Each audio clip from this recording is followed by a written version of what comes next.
K97.5, home to the morning hustle, ayeeedubb, and I have a special guest in the building. He came all the way from Charlotte, Queen City, to come to the Bull City. Give it up for Zak North. How are you? I'm doing good. I'm glad to be here. I know, glad to finally see you, get you in the building. It's been a long time coming. Yes, absolutely. Yes. I appreciate you having me. Of course. Now, if people watching this interview at home, they probably know that you got a mask on. For sure. But it's a nice mask. It's a good looking mask. It's not like a N95 or a little Pooh Shiesty mask. Yeah. It is a decked out mask. Who made that? I did. You made that? Yeah, I'm all around creative. Yeah. So you put the whole like stones on it and the custom design. Cut it out. Picking the zippers out, sewing. Now my mother helps with the sewing. Mm-hmm. But, okay. Shout out to mom. Yeah. And then what's it made out of? It's like it's got, I don't know if it's spandex, some like an elastic material, polyester. Mm-hmm. So did it get hot like during the summer having it on, or is it like breathable? It's very breathable. Okay. Very, very breathable. He thought of everything. Yeah. We like that. Yeah. Now, I saw in a couple other interviews that you mentioned the reason why you wear the mask is so people don't focus on what you look like, but to focus on the music. So do you ever have any plans to reveal it? Because it reminds me of like when Her came out, we just saw her silhouette. Bryson Tiller, we really didn't see a lot of him. He had like the fog going on, and then he's finally getting comfortable showing his face. And it's not like a comfortability thing for you. It's really about people focusing on the music. But do you have plans to reveal? Or you gonna keep it like this? Man, I'm gonna reveal myself whenever Marshmello and all them reveal. They said we're gonna do it at the same time. Okay, a whole collective, thing to do. Yeah, exactly. But nah. I don't really have plans right now at this time. I think this is just what it is. You know what I mean? Everybody wear a mask though, whether it's people hiding behind jewelry, whether it's they hiding behind a car, a job, makeup, extensions, whatever it is. Everybody got a mask that they wear. This is just my vehicle, Mm-hmm. Yeah. Nah, I mean, if you're gonna wear a mask, you can make sure you look good. Got to. Yeah. Gotta have that drip on it. And we talked before about like how there was another mask where it didn't have the zipper, and you showed the zipper for more like people know you wasn't just mean out here. Like you're actually nice and friendly, and it shouldn't be intimidating, right? I just didn't want to get shot. People was clutching when I come up. It had no math on there, so I had to make sure I get it out of the way. Like I'm good, people. I'm good. Yeah. But that's what's up. And then, so you've been wearing it the whole time. Mm-hmm. You've been an artist, correct? Mm-hmm. Well, in the beginning, I was just like writing and just putting out little filler songs. Mm-hmm. But when I started taking it serious, it's been on ever since. And how long was that? It's been almost 3 years. In November to be 3 years. And always been by Zak North? No other like alias or? Well, like songwriting at that time, right? So if y'all figure out my government, you might find something. But there's some IG FBI's out here that will try to dig in deep and search. Trust me, y'all not gonna find it. I feel like they wouldn't either. Yeah, nah. I deleted everything. I used to play football. I was on like scouting websites, emailed the scouting websites, and was like, "Hey, send a cease and desist. Take my name down." Really? Yeah, you did that? I ain't up there no more. Really? Yeah, you can't find me. Dang. Because all it takes is like one weirdo to find something you slip up and say in an interview, and they're just like all on it, and they just find your Twitter, leak your tweets and iClouds and stuff. So do you ever but everything's good, so you don't even have to worry about stuff that you say, because I don't say nothing. It ain't not. Listen, hey, I'm watching the game right now. I'm seeing people say stuff, and hey, you ain't got to worry about me. Right. So media trained. We media trained. Getting there, absolutely. Period. A silence trained. Right. Well, let's talk about more of the music. So I know you from Charlotte. Yeah. Well, you're from Atlanta, but knowing you from doing music in Charlotte. So what's the thing? I'm from North Carolina. Charlotte's home though. You know what I'm saying? That's where I've been. Most of my adult life. I spent time in Greensboro at school, and then after that, I went to Atlanta for about a year and a half, and then been in Charlotte. I dropped out of school, by the way. So. GED or just completely dropped out? I finished high school, but then I went to T. Okay. And I dropped out. Had a son, moved to Atlanta for a year and a half, and then I've been in Charlotte for the last 3 years. And how has that been? In Charlotte? Yeah, as far as the music scene goes, because some people, kill it in Charlotte, like the Baby and Hot Boy Shaq and people like that, Jay Hines. And there's some people who are still trying to get there. Yeah, absolutely. So how's it been with you? It's not easy, but I'm sure that's any scene. You got to put the work in. And at first, I felt like because I was talented, that was enough for people to know me. That was enough to spread the word, but it's not. It's so much marketing and networking that goes into that. You got to be outside, like Shaq said in his song. We outside. Yeah, you got to be outside, and I really started going hard these last couple years, and now that's starting to show up. You know what I'm saying? But it's definitely not easy, and it's definitely not a culture in Charlotte, anyways, where people just want to support you just off the strength of you being here. Like it ain't like that. It's more competitive than anything. Yeah, you think so? I know so. Now I don't move like that, so I don't get that. You know what I mean? I don't get that vibe back. It's just welcoming and love on this end. Like I really wholeheartedly like rock with all things North Carolina. Well, I love that because some people like to ish on North Carolina being like it's country town, nobody looking for it, PD Pablo, but it's really like that. It's up there. You got it's Raleigh, like Charlotte are two big music hubs, in my opinion. And you got the smaller areas, Fayetteville, where people J. Cole hello. Yeah. So I like that people don't ish on North Carolina like it's just nothing. For sure, I like it's a lot of talent here, and a lot of people try to be like, oh, Charlotte, North Carolina, Charlotte, like Atlanta, North Carolina's like Georgia. I'm like, we more closely aligned to like LA. And I say that because there's no one distinct sound that's coming from here. Now, everybody tried to ride the baby. I feel like that Jets and Shonda First 20 on the beat type feel. But when you really look at North Carolina, it's like here out of Raleigh, y'all have Western Estate is like doing the dang thing now. Marco Luca, and then you got Joe Trufant in the western part of the state. It's a lot of people doing things. For sure. Yeah. And then I was looking through your YouTube channel. You had a video on there with brainstorming session, which has Stilo, who is your manager. You can say hey to the little camera a little bit. But I wanted to talk about that because I know some people are always they want a team. They want a good team, but it's always people on the team are trying to be the star. Everybody trying to be a star. Yeah. And I feel like with you, you and Stilo work so good together. And I don't know who the other guy is on the brainstorming video. Was that Guru? Yeah, that's Guru. The creative director, right? Yeah. So how important is it to actually have a good team? Is it hard finding one? Do you suggest that artists find a good team, but is it also tricky too? Because I know some managers, no shade to Stilo, you're great, we love you. Some managers be like, I might start rapping, or Suge Knight, or is Diddy taking all the camera time. So 100%. How is that with a good team? So that was key to me up front. And when I first met Stilo was just so real and honest with me, and that's important for me because I just lay it on the table. I'm authentic. I'm genuine, and I got that same vibe from him. He was real. He was like, look, I never managed before, so I'm gonna be learning with you. And I was like, I appreciate the honesty. True. From the beginning, he was like, I won't be able to do these things for you, but we can build it, and over time we can create X, Y, Z, and I'll help you in these areas and this development. And just it was really way more than just management, But I would tell you, it's important to find a team. But the tricky part is finding a team that actually believes in you and not just seeing you as a dollar sign. You are a dollar sign. You are how everybody's going to eat. But for us, it was, I make dope music, but here's what this can do for you. Like Guru does cinematography. And he wants his name amongst the Hype Williams and the incredible directors. And so it's like, look, I'm gonna do this. This is how it's gonna benefit you. Stilo, I won't be the only artist that he ever manages, but true. When we do this, now he'll be able to say, hey, look what I did with Zach. You know what I mean? So my goal is for all of them to create empires for their families too. So that's dope. I love that. Y'all. I wouldn't say y'all got lucky, y'all lucked up, but I'm glad that y'all two found each other because it seemed like a solid team. Yeah.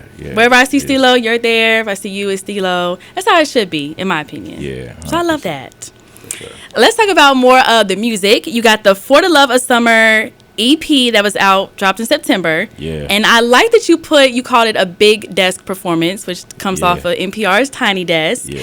And it's like, what, y'all in the field? You got rock stars, there's smoke. It's definitely not Tiny Desk. Yeah. It's big desk for real. So how was that, like, doing something like that? Who came up with that? Was that all? What was that? Because it's different. The team. Okay. The team. We came up with it.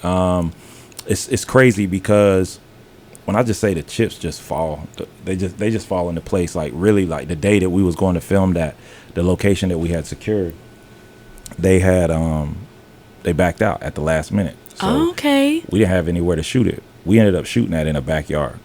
Really? Like actual like house backyard? Actual house backyard. Wouldn't be able to tell. Yeah. That's how dope it came out. Yeah, for sure. It was pretty dope.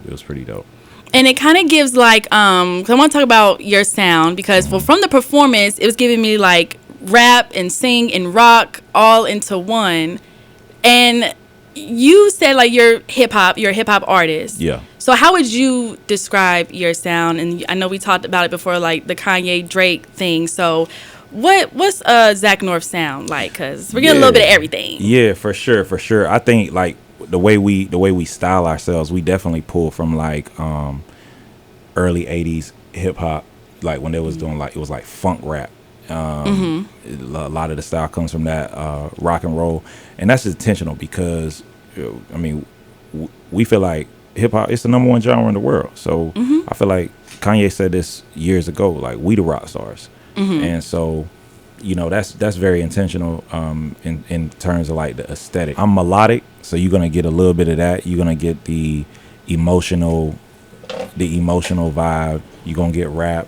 I try to keep it within that realm, but it's really hard to stay in a box whenever you can write so many genres. I can write country, I can write pop, I can write R&B, rap, hip hop. Like it's difficult, but one thing I think that we learned over this journey was like you got to create a box for yourself so that fans know what they coming to you for. Right. You know, if they don't know what they coming to you for, then chances are you might not wind up on the playlist.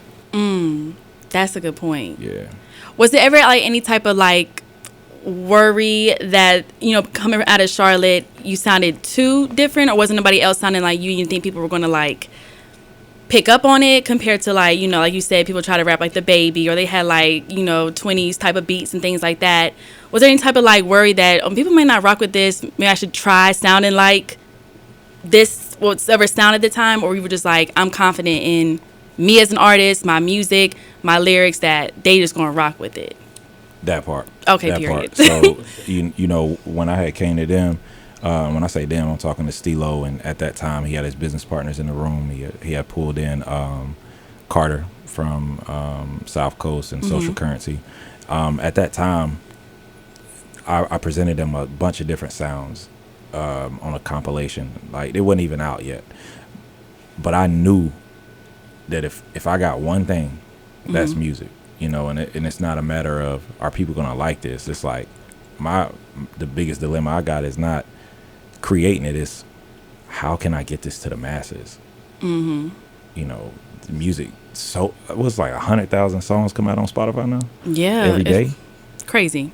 How can I put myself in the forefront of that? That's the tricky part. So yeah, for me, it was never about the music. But I will tell you though, I definitely put my shots up in the gym.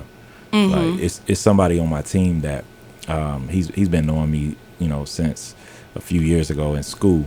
And the very first song that I recorded and let him hear it, he got quiet and he looked at me. He was like, "Bro, this shit trash."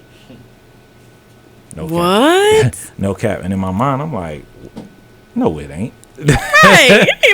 not my song. Like, hello. Yeah. But you know, I got a chance to listen back to some of them records the other day, and I was like, oh wow, I have grown so much. I was trash. Yeah. Yeah. So I definitely grown. So now I'm at a point where I know the music is there. That's what's up. Because when you said that, like, it reminded me of like this machine has like all my recordings from when I first got here on the station, and I hear my younger voice, and I'm like, Ew, I thought I was hot shit. I was like, I sounded a mess. Yeah. So I think it's so funny that like we think like back then like it was probably good. It was good to us, but we're like, oh, I'm so much better now. And that's just like a reflecting moment to be like, I really like, I'm on the right path. I'm like, I'm still good. Yeah. I'm just sound better. Exactly. You know? That's what's up. I think that's the positive though. Like if you ever looking back and you like, oh, I was way better back then. Oh, you regress, baby. You regress. It's time to rethink it. Right. So yeah, you always want to look back and be like, yeah, I wasn't as good as I thought. But I was still good. Period. Yeah, exactly. And then I want to talk about your Instagram page because I'm always big on like, you know, artists having a good social media following, Instagram page, or just like good content because you're putting yourself out there. Your videos got to be good. Your pictures got to be good. You can't be doing the little cell phone selfies in the bathroom unless that's what you want to do. Yeah. But I like your page because it's very like well organized. You post like your like off the porch interviews. We talked about the No Limit Larry being like in snippets. But there's one post in particular that I want to talk about. And I had to write it down for my own research, right? It's one where you're sitting in the car, little stomach out. And you was like, I gained 10 pounds for this music video or for this shoot. And you were like, you can get a fat transfer to down there. And you want the world's largest eggplant. You know, that's 13.5 inches, 8 inches diameter. You think that's a good idea? To have more than that? Oh man, I was just talking shit, not because the reality is like, where you gonna put it? Ain't too many people gonna be able to take that. No woman is gonna take that, Zach. I want to make sure you really mean that, like you want to do that. Nah. And just to clarify, I said I was getting a fat transfer. I was being silly, not because I needed one, just Period. because thank God. Okay, because like if you got that, you can't ride no bike. You can't wear no regular clothes. Like I was worried for you. I was like, let me make sure. Hey, what's my man in the Guinness book? He Jonah Falcon. I remember seeing it. He came on TV one time. It wasn't Oprah because Oprah ain't doing nothing like that. But it was one of these talk shows. Maybe Good Morning America, The View, something. But he had like the Guinness record. I'm like, bro, what? And they was like showing it like with objects.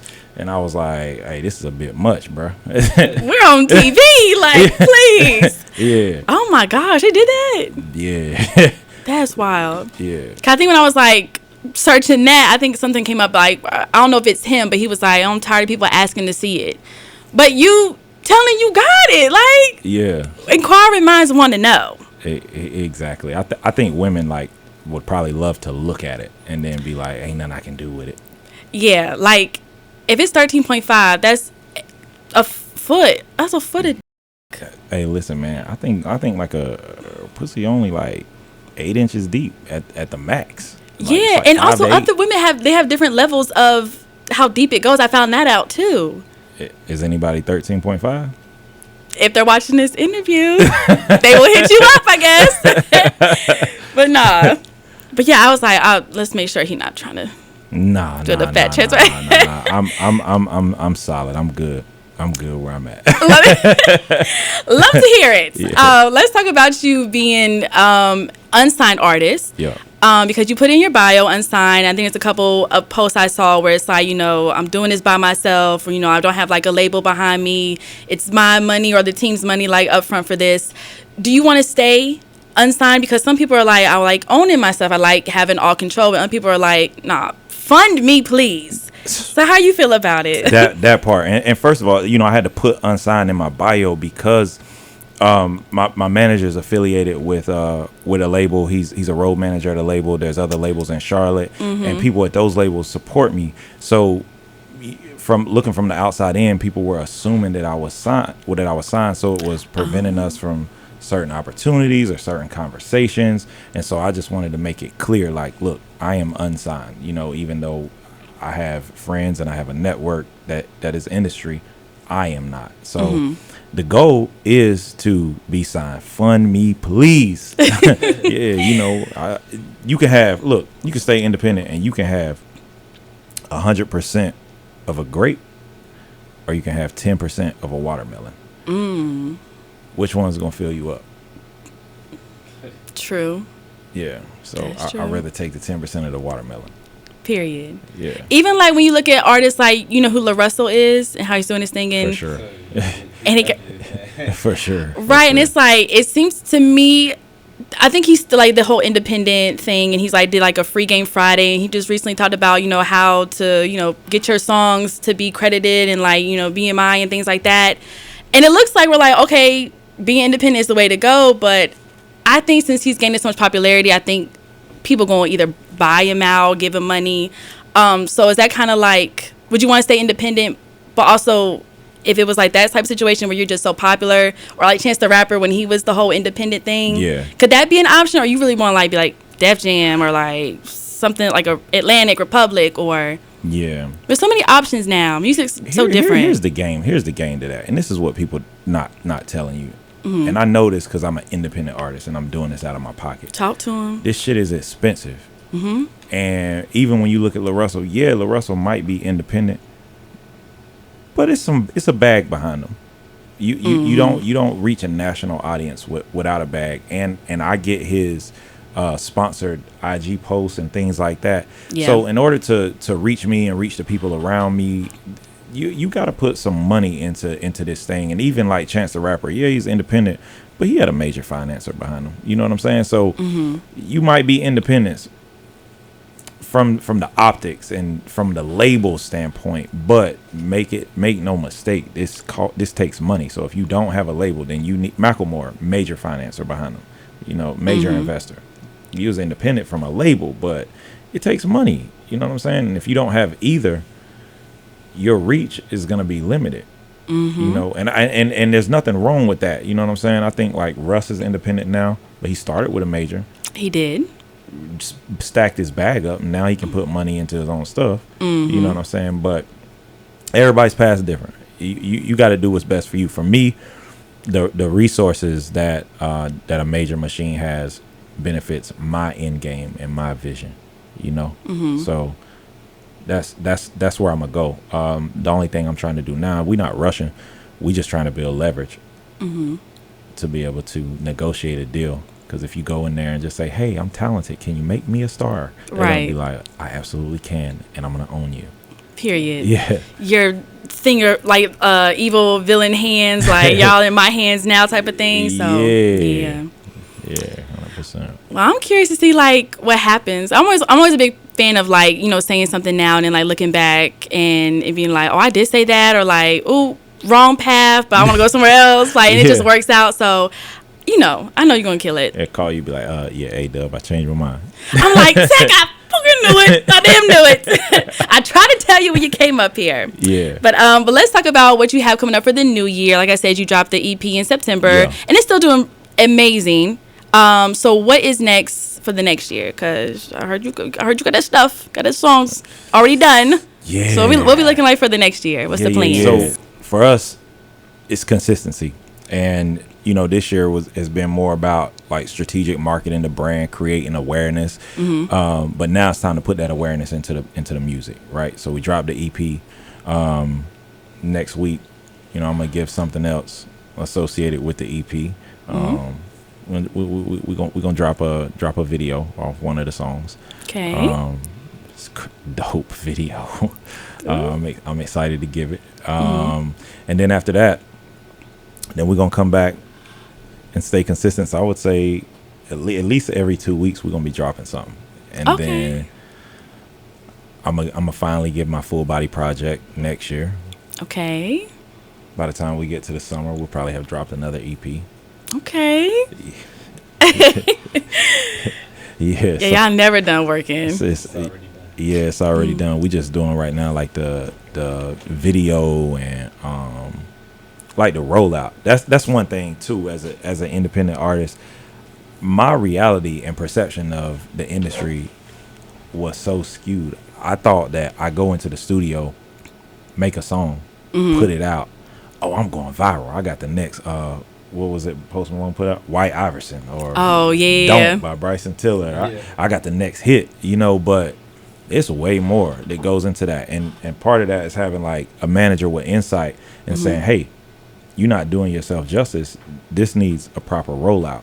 And, you know, whether you got $100 to put in your rollout or $100,000 to put in your rollout, you got to do something, because now it's about more than just the music. You know, so that's what it's been for me, is like slowing down. Like, I have all this music, but I got to be able to captivate people. That's true. You know, and that's the next step. That's where we at now. So when you go to the Instagram, no lie, when I very first met him, we were sitting there, and like I said, Carter was in there, and one of the first things Carter did while he was listening to the music, he was intrigued, and he immediately pulled up my Instagram and was looking. There was like 2 or 3 posts on my Instagram, and then he got real serious, and he was like, "What you doing though?" And I was like, "Well, I got music." He was like, "I'm not gonna follow you. You're not entertaining me. There's nothing on your page."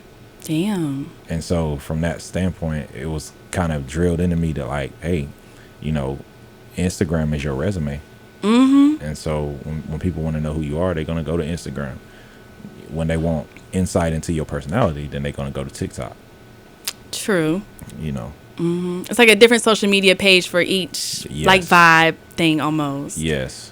And then still, like, Facebook, people still check an artist's Facebook page for like updates and dates and tour dates, and it's crazy. I'm just learning. You're learning. It sounds like you got the plans, you got the team, everything's coming together. So yes, I'm excited to see what you got planned for 2023. Tour life, mini episodes, vlogs, reality TV. Like, I see it all. So I don't know about the reality TV. Yeah, I don't know. I like the anti-celebrity approach. I don't want to be the one that's like showing every aspect of my life. Yeah. Well, documentary where like you film now and then come out later. 100% type of thing. 100%. That's his favorite word. Curate. It's a good word. Curate. I like it. You're like, how you gonna curate your wardrobe this month? I'm like, all right, so just say how you gonna get your outfit together. Like, what you wearing today? But I love to curate too. Yeah, that's like, I hate when people like do big word, like super big words for like something that's like super easy to say. It's like, you gonna have me pull up dictionary, Siri, what's this? I don't like people like that. Get to the point. Just get to the point, right? Yeah. Come on. Yes. But let everybody know where they can follow you, see all your music, your videos, download anything they need, get their own mask. Like, what's up? Where can they find you at? Yeah, for sure. So actually, you know, we just launched our website, so you can go to iamzaknorth.com. There's no C in my name, so it's ZAK. Ain't no C in the name. ZAK North. iamzaknorth.com. You can follow me on Instagram, Twitter at iamzaknorth. Find me on Facebook, Zak North. Find me on TikTok, Zak North. Period. And there's no face pics. People, if you're watching, there's no face pics, so don't even try it. Yeah, well, there's face pics. I got a mask on. You just gonna have to fall in love with this mask. It better look good to you. Period. Well, Zak North, I appreciate you coming up to Raleigh 919, doing this interview and coming to the station. And yes, thank you so much. Hey, I appreciate you having me. I'm looking forward to being back. For sure. When we in Charlotte, don't be acting stank. Oh, no. This is fam for real. Appreciate you. Well, keep it locked to K97.5.